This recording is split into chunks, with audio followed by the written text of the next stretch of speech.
महाराणा प्रताप, जिनका नाम सुनते ही हर एक भारतीय का सर फ़ख्र से ऊंचा हो जाता है। वैसे तो हमारे देश में बड़े बड़े राजाओं ने जन्म लिया है, लेकिन उनमें से एक महाराणा प्रताप, जिन्हें लोग आज भी याद करते हैं और भविष्य में भी याद करेंगे।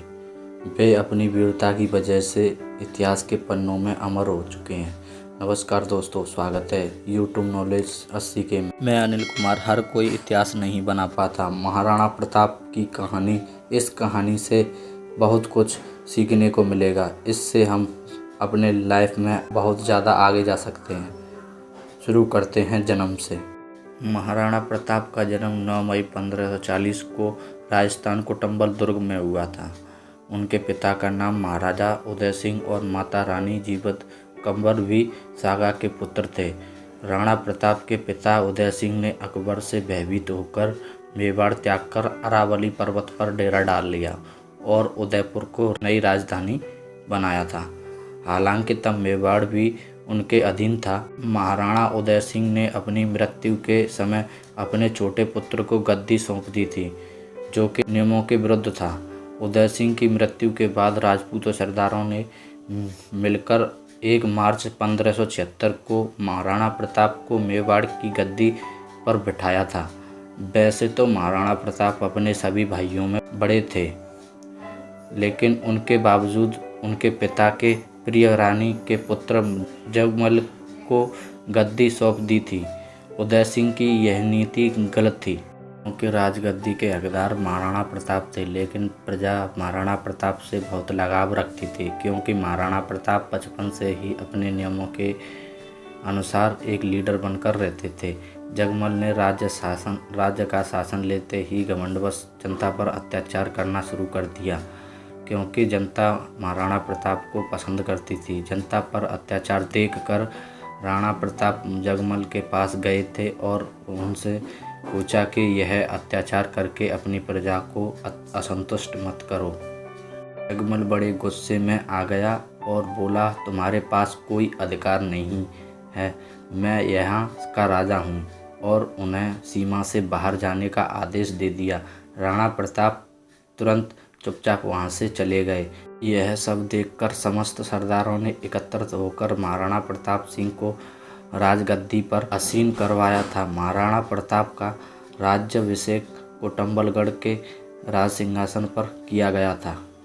जगमल सिंह नाराज होकर बादशाह अकबर के पास चले गए और बादशाह ने उनको जहाजपुर का इलाका जागीर में प्रदान कर अपने पक्ष में कर दिया।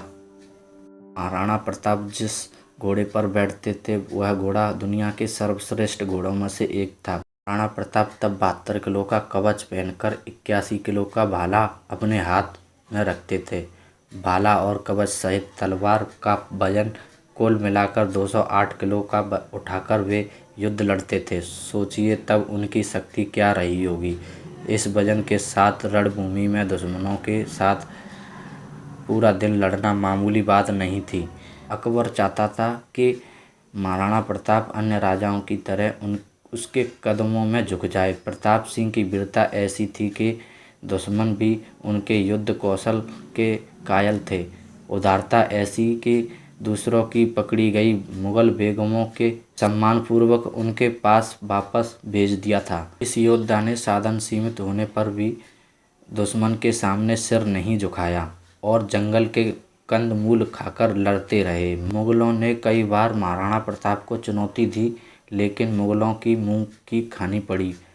आखिरकार युद्ध और शिकार के दौरान लगी चोटों की वजह से महाराणा प्रताप की मृत्यु 29 जनवरी 1597 को चांडब में हुई, और इस मृत्यु की खबर सुनकर अकबर खूब रोया था। अकबर को इस बात का दुख भी था कि उसने महाराणा प्रताप को कभी हरा नहीं पाया था। अकबर ने कहा था कि संसार में सभी नौजवान है, राज और धन किसी समय नष्ट हो सकता है, परंतु महान व्यक्तियों की ख्याति कभी नष्ट नहीं हो सकती।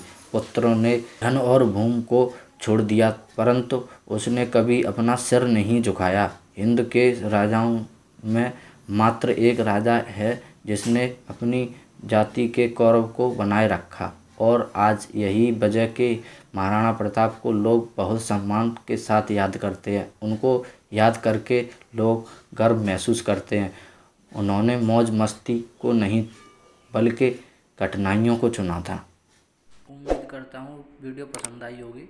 दोस्तों, ऐसी वीडियो देखने के लिए हमारे चैनल को सब्सक्राइब करें।